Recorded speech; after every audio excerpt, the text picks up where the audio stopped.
Amen. L'église est beaucoup attaquée. Et on le voit malheureusement dans les témoignages, dans le réseau, même partout, on voit ce qui se passe, tous ces scandales à gauche, à droite. Il y en a qui prennent plaisir. Il y en a à qui ça fait rire. Quand tu vois, voilà, un frère, une sœur chrétienne qui se retrouvent par terre. Voilà, on a même des chrétiens qui applaudissent. Bien fait, voilà. Or, on ne voit pas ça dans d'autres croyances. On ne voit pas chez les musulmans, voir les musulmans s'acclamer quand un musulman est tombé. Amen. Donc aujourd'hui, on voit que malheureusement, quand un chrétien tombe, et les païens, et même certains chrétiens se réjouissent. Amen. C'est terrible. Or, l'église doit pleurer en fait. Les chrétiens doivent pleurer. Quand un chrétien tombe, quel que soit, même dès qu'on voit, on apprend que oui, un chrétien est tombé, oui, on l'a trouvé dans le truc bizarre. En fait, ça fait mal au cœur au Seigneur. L'église doit en fait gémir, pleurer déjà pour l'église en fait, le corps. Parce que chaque chrétien qui tombe arrange le diable en fait. Chaque chrétien qui tombe dans des scandales, dans ce qu'on sait, en fait le diable il est content. Et lui il le prend, il le publie massivement dans les réseaux, tout ça, il dit waouh. Donc voilà pourquoi on doit veiller. Parce que nous sommes dans un monde où rien n'est caché. Voilà. Rien n'est caché en fait. Il y en a qui croyaient qu'il faut un truc là, c'est caché. Non. Il y en a qui sont surpris de voir que leurs œuvres cachées se retrouvent aux yeux de tout le monde. Ils disent mais c'est arrivé comment? Qui était là? Qui? Ah ben oui. À chaque fois qu'on est dans le mal en fait, même la personne avec qui tu es en face, qui est avec toi dans le mal, c'est elle-même qui peut t'exposer en fait. En général c'est ça. Quand tu fais le mal, sauf que quand tu es tout seul, il y a aussi des caméras qui peuvent te filmer ou le seul te voit déjà. Mais il y a certaines choses, quand tu es avec quelqu'un à faire le mal, un complice, qui que ce soit, vous êtes deux ou plus dans le mal, vous allez voir que un de ceux-là sera utilisé par le diable pour te détruire, toi surtout, qui est du Seigneur en fait. Toi qui tiens, qui t'accroche, et un jour, tu te dis, oh ben c'est pas grave, je vais prendre faire une pause. Je vais faire une pause, c'est pas grave. Voilà, ok, bon, ça fait 10 ans que je crains le Seigneur, je suis chrétienne depuis 10 ans. Bon, je vais me laisser un peu du temps pour moi. Amen. On a déjà entendu ça, hein? Un peu de temps pour moi, c'est pas grave, voilà. Et là, quand par hasard, c'est là que, quand tu vas juste baisser la garde, et le diable, c'est qu'il va t'attraper. Et il va tellement te briser, t'exposer, que beaucoup même abandonnent la foi. Aujourd'hui, beaucoup, voilà, ont du mal même à sortir dehors. Parce que, ben, ils n'ont pas veillé. Une fois, et ça y est, leur vie est détruite, leur réputation, même le foyer sont brisés. Et quand tu regardes parfois le témoignage de la personne, tu diras, en fait, je suis tombé une fois seulement. Une fois, je me suis laissé berner une fois, et ce une fois a ruiné des années de foi, des années de sanctification, de sainteté, tout ça balayé en une seule fois. Et du coup, on a l'impression que voilà, que en fait, on a monté 10 étages, en fait, on se retrouve au rez-de-chaussée. Du coup, il faut recommencer. Et là, si le Seigneur ne fait pas grâce, beaucoup lâchent. Beaucoup disent, c'est bon, il n'y a rien à faire. Voilà, je préfère rester là. Je n'avance plus, c'est bon. J'ai tellement donné, mais il suffit d'une fois. Il faut remonter encore la pente. Et que vont dire les gens, tout ça. Et il y en a tellement de cas comme ça. Il y en a tellement, on entend des cas comme ça, des gens qui sont tellement brisés, détruits par le diable, parce qu'ils n'ont pas veillé. Tellement Christ. Donc je pense que nous qui sommes là, on le sait. Voilà.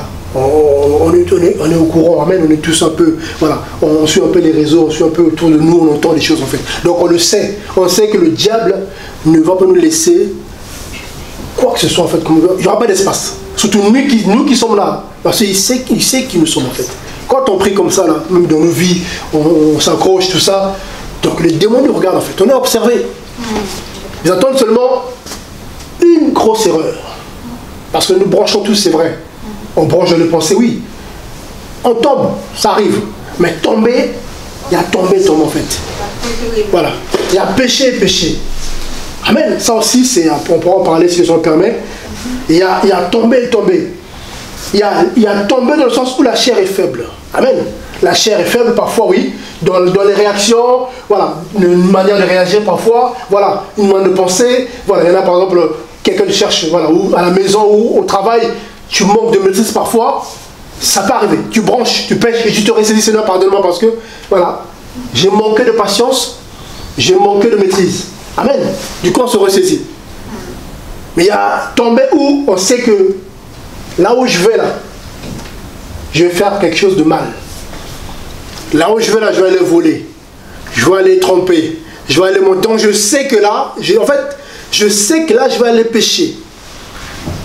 Mais j'y vais quand même. Je ne sais pas si vous comprenez. Il y a une différence entre une chute soudaine, due à une situation. Voilà. Et là, du coup, qu'est-ce qu'on fait? Ben, on se ressaisit en fait. Si je me suis laissé en partie, pardonne-moi. Voilà. J'ai manqué de maîtrise. Ok. Le Seigneur, il sait. C'est un péché. Hein. Ça n'excuse pas. Mais du coup, on se ressaisit, on se répand tout de suite. Voilà. Ah, Seigneur, pardonne-moi. Voilà. J'aurais pas dû penser à ça. J'aurais pas dû réagir comme ça. J'aurais pas dû. Donc là, c'est l'instantané. C'est là. Ça arrive tout de suite, tu te réponds.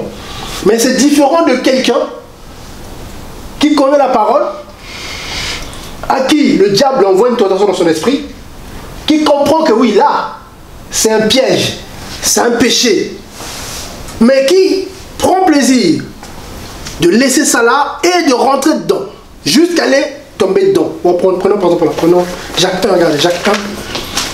Je n'avais pas prévu parler de ça, mais voilà, amen. Donc, bien aimé, on va partager là-dessus. Après, on aura un autre partage aussi. Donc, nous sommes aujourd'hui quand? Nous sommes le 8, le 7, le 8? Non, le 6. On est le 6. Le 6 juillet 2023, d'accord. Donc, merci Seigneur pour ta parole. Regardez ce que le bien-aimé Jacques nous dit ici. Donc, Jacques 1. Regardez. Voilà. Jacques 1, on va lire par exemple à partir du verset 12 là-bas. Jacques 1, 12 à 16. Amen. Donc ici, on va voir que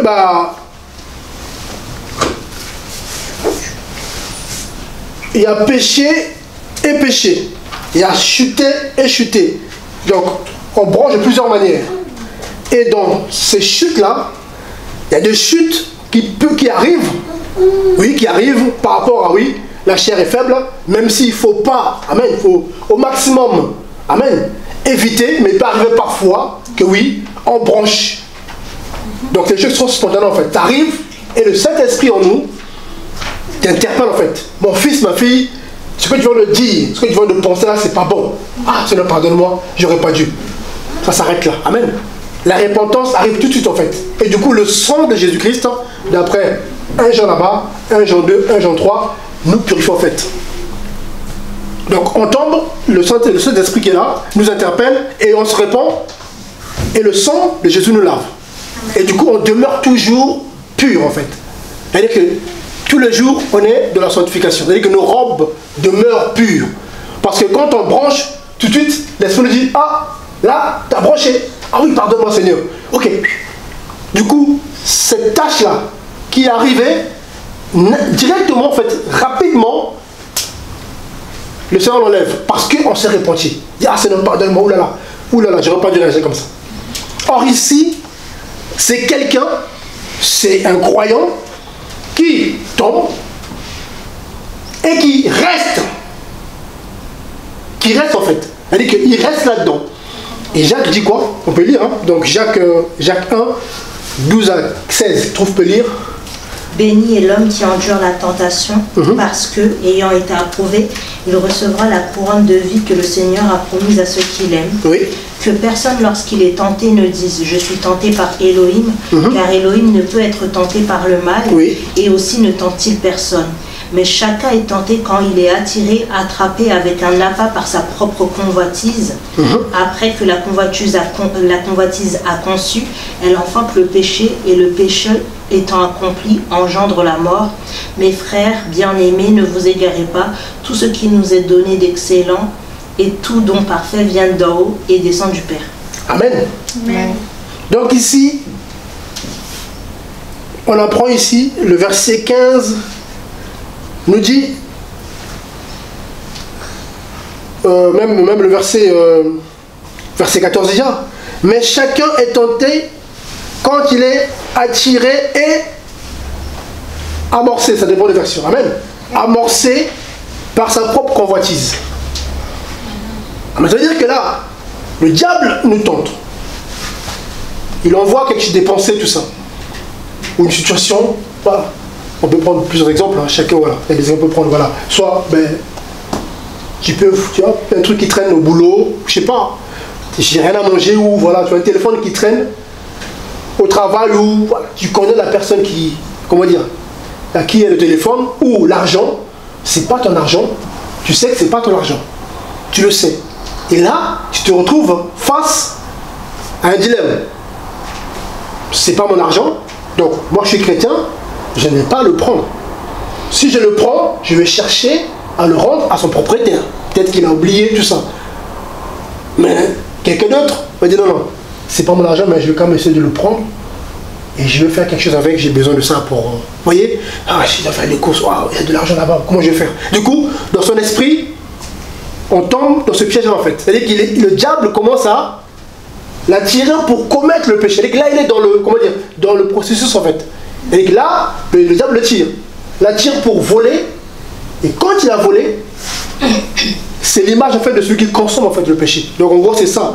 Et quand le bien-aimé Jacques dit ici, mais chacun est tenté quand il est attiré, amorcé par sa propre convoitise. Puis la convoitise a conçu, elle enfante le péché. Et le péché étant consommé produit la mort. C'est-à-dire que la convoitise c'est quoi? C'est pas à moi, je convoite, je le prends. Et dès que je le prends, là du coup, le péché est consommé. C'est pareil pour, je prends un exemple, bon, qu'on entend beaucoup aussi, que ça soit...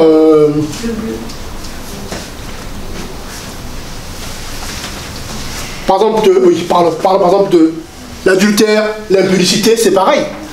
Quand quelqu'un te dit, oui, mais moi je ne savais pas pourquoi je suis tombé, quelqu'un dirait, maintenant, on ne t'a pas enchaîné, on ne t'a pas attaché, amen, on ne t'a pas violé. Bah oui, c'est toi qui as pris tes pieds, tu savais que quand tu allais là-bas, il allait se passer quelque chose. Amen, je ne sais pas si vous comprenez. C'est-à-dire quand quelqu'un dit, oui, mais moi je ne savais pas que non, mais quand quelqu'un va à l'hôtel, tu penses à l'hôtel, c'est pourquoi faire? Ah mon Dieu, pardonne-moi. Non, non. Quand tu t'es habillé là, tu savais que tu allais faire quoi? Tu savais ce qui allait se passer. Donc c'est là qu'il fallait décider, non, non, non, non, je ne vais pas là-bas parce que si je vais là-bas, il peut se passer quelque chose. Même si on me dit non, mais on va parler seulement. Non, mais non. Non, non. Moi, je suis un homme marié, ou je suis une femme mariée, ou je suis pas marié, donc je n'ai pas à me retrouver dans une situation comme ça, avec un monsieur, ou même un frère en Christ, qui que ce soit, voilà, à deux, dans un endroit, dans une chambre. Non, non. C'est pas normal déjà. Mais si toi tu y vas quand même, faut pas faire cache. Non mais je suis tombé, vraiment, non, non. C'est hypocrite. Tu sais que soit tu es folle, soit tu es fou, mais vu que tu n'es pas fou, et quand tu vas à un endroit comme ça, vu le contexte, c'est que voilà, ben, tu sais, voilà ce qui peut se passer là-bas. Amen. Donc voilà pourquoi c'est à nous de faire attention. À chaque fois on dit oui mais Seigneur c'est pas moi, vraiment, je suis tombé, non, non. Ça peut être aussi une facilité en fait. Ça peut être aussi une manière en gros, parfois de se moquer du Seigneur aussi. C'est comme s'il n'a pas été capable, lui, de nous avertir. Parce que quand on dit, Seigneur, oui, mais je suis surpris, vraiment, je suis tombé, vraiment, oh là là, je suis encore dedans. Non. Parce que le Saint-Esprit est là, quand on tombe, il nous interpelle en fait. Il fait son boulot. Il dit, ah, mon fils, là, c'est pas bon. Ah, ok, vu qu'on est, voilà, on n'est pas parfait dans la chair. Voilà. Ouais. Donc le Seigneur il sait qu'on n'est pas parfait. Donc il fait son boulot en fait. Mon fils est tombé. Ah, ça aussi, oui, c'est un péché. Ah ok, je ne savais pas. Tout de suite, en règle. Seigneur, pardonne-moi. Là, là. Ok, là, j'aurais pas dû penser ça, j'aurais pas dû réagir comme ça. Oh là, là. Seigneur, pardonne-moi. C'est réglé.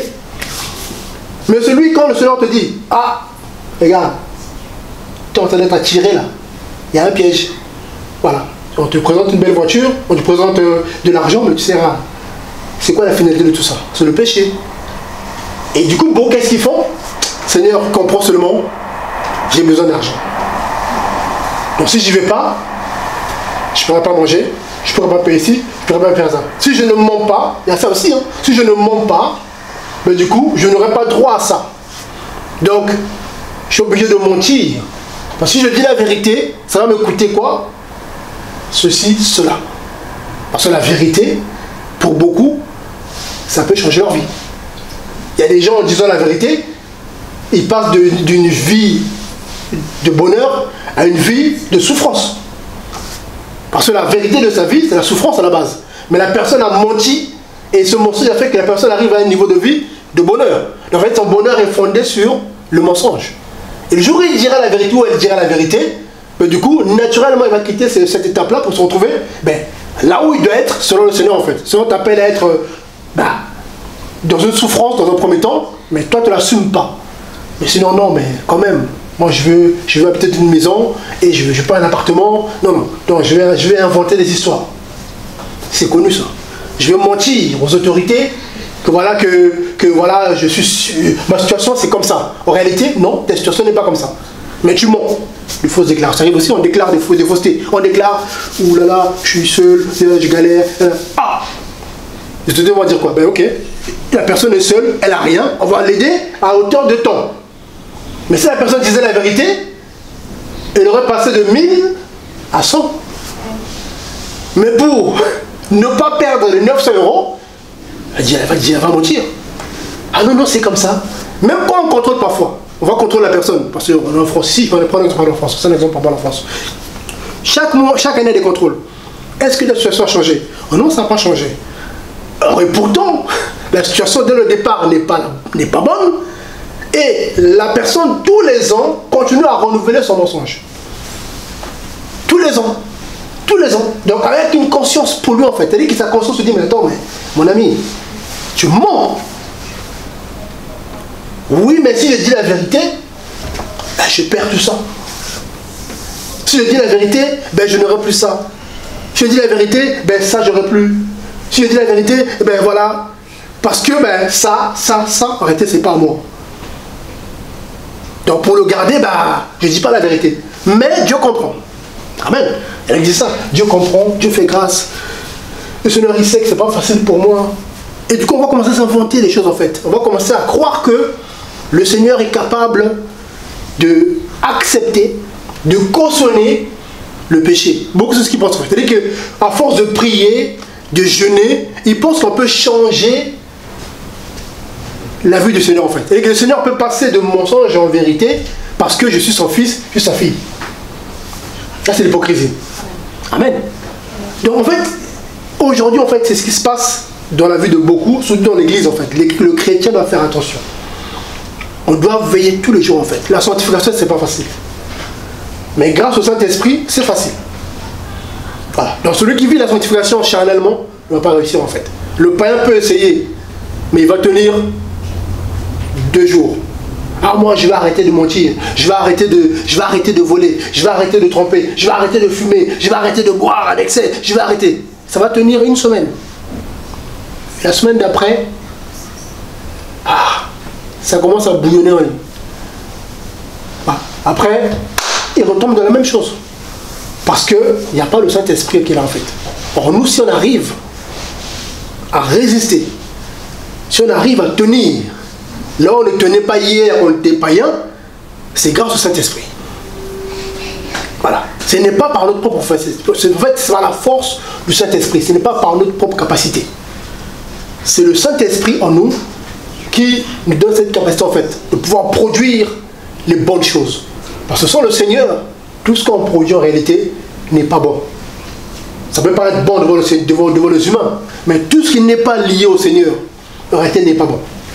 Toute volonté qu'on peut parfois trouver bonne, des décisions qu'on peut prendre, je prends une décision, moi j'aimerais bien faire tel métier parce que ça me plaît, j'aimerais bien, voilà, acheter telle maison parce que ça me plaît, j'aimerais bien, voilà, épouser ou cette femme ou cet homme parce que ça me plaît, c'est pas mauvais en soi.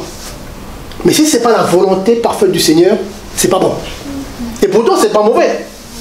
Mais si c'est pas ce que Dieu voulait pour toi, en réalité, c'est pas bon. Parce qu'en finalité, il y aura des choses qui vont apparaître qui n'auront pas dû apparaître si c'était choisi la volonté du Seigneur, en fait. Si on avait choisi ce que le Seigneur avait décidé pour nous, et les choses qu'on aurait vécues, des grâces qu'on aurait eues, qu'on n'aura pas si on va choisir autre chose que le Seigneur avait décidé. Et pourtant, ce n'est pas forcément mauvais aux yeux des humains, mais c'est la volonté permissive du Seigneur, en fait. Le Seigneur permet. voyez donc bien aimé, donc, le temps sont difficiles en fait. Nous qui sommes chrétiens, on doit faire attention que le diable est là. Le casque du salut, de l'armure du combattant d'après Ephésiens 6 là-bas, là, doit toujours demeurer sur nous en fait. Parce que ce casque du salut là, nous protège aussi des mauvaises pensées. Amen. Voilà. Parce que le diable passe beaucoup par aussi les mauvaises pensées. Comme ici on l'a lu, hein. C'est-à-dire que la tentation souvent c'est vient par les pensées. Voilà. Il t'envoie des pensées.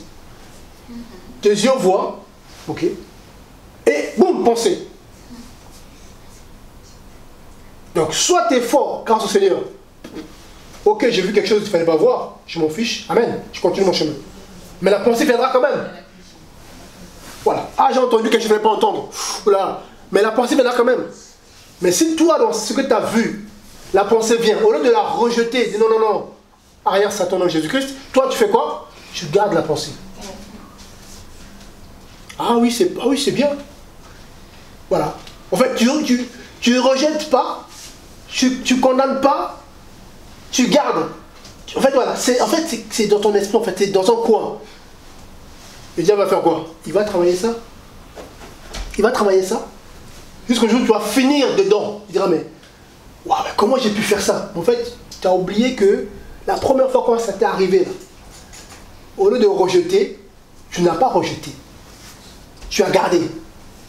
Et c'est resté en toi. Et le diable, qu'est-ce qu'il fait? Il vient arroser. Il va commencer à travailler là-dessus autour. Un peu, tout doucement. Le diable est malin. Hein. Jusqu'au jour où il verra que le jour où tu seras assez faible, pas bien. Et c'est là qu'il va venir t'avoir. Et ce jour-là, tu vas tomber. Ah oui? Ce jour-là, tu tomberas. Ah oui, oui. Ce jour-là, tu tomberas. Comme ici. Hein. L'exemple de Jacques 1 ici. Là. Ce jour-là, tu tomberas. Parce qu'il aura pris le temps de te travailler, de préparer son coup. Et il va créer une situation où tu seras tellement affaibli spirituellement que tu vas tomber. Tu vas commencer à pleurer, mais qu'est-ce qui s'est passé? En fait, non. Il dit, mais remonte. Remonte. Ça n'est pas arrivé comme ça, en fait. Il a préparé ça il y a longtemps. J'étais interpellé. Mais pour toi, tu as jugé que ce n'était pas grave. Or, tout ce qui est mauvais est une porte pour le diable. Tout ce qui n'est pas parole est une arme pour le diable pour les détruire. Amen. Donc aujourd'hui, bien-aimés en Christ, veillons. Voilà. Il y a péché, c'est vrai. Il y a aussi le blasphème, hein, qui n'est pas pardonné. Ça on le sait, Matthieu 12 là-bas. Et il ne faut pas prier pour ce péché-là. Jacques en parle aussi. Hein. Il y a un péché qu'il faut pas prier, c'est celui-là. On ne prie pas pour le blasphème. Quand tu es dedans, c'est fini. Le sang de Jésus-Christ ne peut plus agir pour toi. Ça, on le connaît. Mais tous les autres péchés sont pardonnables. Mais, même si le Seigneur te pardonne, les conséquences ne disparaissent pas comme ça. Oui. C'est ça, malheureusement, aujourd'hui, on dit souvent bien-aimé. Tu as péché, tu as volé, on t'a attrapé, tu finis en prison. Même si le Seigneur te pardonne, tu es quand même en prison. Donc tu vas lâcher, tu vas claquer 5 ans dans la prison là-bas. Et quand tu vas sortir, il faut recommencer à zéro. Il faut reprendre la vie. Oui, j'ai connu Jésus, oui, je suis chrétien, mais je suis tombé, et puis j'ai volé, je suis en prison. Ah ben, Dieu t'a pardonné, oui, mais tu as passé 5 ans en prison quand même. Or, les 5 ans là, que tu as passé en prison, tu aurais mieux fait quelque chose pour le Seigneur. Il t'a pardonné, mais tu as perdu du temps. Tu seras sauvé, mais ce temps que tu as perdu là, ça sera aussi malheureusement des couronnes en moins. Le jour au paradis, on aura des récompenses. C'est-à-dire que le temps que tu perds, en fait, dans notre banque, parce qu'il y a une banque là-haut pour chacun de nous, voilà. Voilà. Le Seigneur l'a dit, hein, on sera récompensé. Donc, le temps que nous perdons, malheureusement, dans notre légèreté, dans nos chutes, pour voir, tout ça, en fait, ben, le diable est content. C'est que même si tu es sauvé demain, au moins il doit réussir un truc, tu n'auras pas assez au paradis. En fait, tu n'auras pas grand-chose au paradis. Il pourra se vanter. Tu es sauvé, mais je sais une chose. J'ai pris 10 ans de ta vie. Ah oui. Il pourra se vanter. Oui, toi, j'ai pris 20 ans de ta vie. Parce que quand Jésus t'a parlé, tu avais tel âge, tu es devenu chrétien à tel âge, mais de tel âge, tu n'as rien fait. Voilà, j'ai réussi à te rendre, comment dire, voilà, à te balloter comme ça, comme Jacques le dit, hein, voilà. Il dit ici d'ailleurs, quand on lit Jacques 1, à partir du verset 1er là-bas, hein, comme le vent, comme ça, voilà. J'ai réussi à te donner de fausses doctrines, à te perdre du temps pendant 20 ans, tu n'as rien fait. Et moi, ça me va. Donc, même si tu es au paradis, ben, tu n'auras pas grand-chose. Tu ne vas pas briller comme ceux qui ont travaillé sérieusement. Bon, ça serait dommage, nous. T'es sauvé, c'est bien. Mais l'idéal, c'est vraiment d'avoir le maximum, amen, des couronnes. C'est l'idéal, voilà, d'être le plus proche du Seigneur au paradis. Donc, en fait, le Seigneur est bon et il a donné cette grâce à tout le monde, en fait. Tout chrétienne, a la balle dans son corps, comme disent les jeunes. La balle dans notre corps. En fait, tu peux tout faire pour le paradis, d'avoir aussi plus. En fait, c'est ouvert à tout le monde, en fait. Donc, celui qui va faire moins, aura moins. Parce que Dieu est juste. Et le diable, il sait qu'une des façons de freiner, de le ralentir, c'est de nous attirer dans, voilà, dans des choses comme ça. Voilà, la distraction, voilà. Nos yeux, là, sont là. Ah, ça, c'est bien. Et puis, si tu ne veilles pas, tu tombes. Et quand tu tombes, voilà, ben, le temps que tu te relèves, ça peut prendre 2-3 mois, ou le temps que tu puisses retrouver, voilà, la fois que tu es arrivé au début, l'énergie que tu avais au début. Vous savez, quand on tombe, là, on laisse les plumes, hein. Après, il faut remonter, tu sens plus la présence du Seigneur, tu as du mal, tu sens, voilà, quand tu pries, c'est lourd. Ah, vraiment, avant, quand je priais, je sentais la présence, voilà. Et là, maintenant, quand je prie, je ramène pour faire 10 minutes de prière, j'ai du mal, je commence à avoir à manquer des mots. Je prie, après, j'ai plus rien dans la tête. Seigneur, 5 minutes de prière. Tu es là, Seigneur, oui, merci, Seigneur. Parle au Seigneur, parle. En fait, ta tête est vide, en fait. C'est comme si, voilà, tu n'as plus d'idées. Tu es là, amen, amen, amen. En fait, non, pas amen. Tu pries 10 minutes devant le Seigneur, et puis tu n'as plus rien à dire. Tu es là, tu cherches le mot, et tu commences à penser même à demain. Ah oui, demain je vais travailler. Amen, amen, oui, demain. Mais tu as un problème. C'est pas ce que vous comprenez. C'est-à-dire qu'on a un problème. C'est-à-dire que 10 minutes de prière, ton esprit n'est pas capable de se lever jusqu'à créer cette connexion avec le Seigneur, en fait. Où tu es là, tu pries, tu parles au Seigneur. Il n'y a plus rien. Et du coup, naturellement, tu commences à penser à demain. Ah oui, demain. Ah oui, les enfants. Ah Seigneur, merci. Amen, amen. Et là, tu commences à penser à demain, le boulot, oui, tout ça, les enfants. Ah oui. Mais t'es mal barré. Il y a l'intimité là, c'est compliqué avec le Seigneur, en fait. Là, du coup, l'intimité, c'est pas normal de ne pas avoir cette connexion, en fait. Cette facilité quand tu commences à prier. Voilà, tu penses pas au temps, en fait. Même si ça dure 15 minutes, même 20 minutes. Mais il faut pas que voilà, c'est comme si, voilà, tu n'as plus d'idées, quoi. C'est comme si tu commences à prier, mais du coup, c'est comme si tu parlais à personne. Vous voyez, c'est ça, en fait. C'est comme si tu parlais à personne. Ce sentiment-là, beaucoup, en fait. Il prie ou elle prie, mais c'est comme si, en face, il n'y a personne. Ça, c'est grave. C'est grave pour un chrétien, en fait. Tu es en train de prier, mais c'est comme si tu pries, mais sans conviction, en fait. C'est-à-dire que je prie, mais oui, Jésus est vivant, oui, Jésus, mais en même temps, tu as l'impression que comme si je parle à personne. C'est pas ce que vous comprenez. Tu te rends compte, voilà, tu te rends compte qu'en fait, je prie, mais Seigneur, fais grâce. Oui, il existe, mais est-ce qu'il m'entend?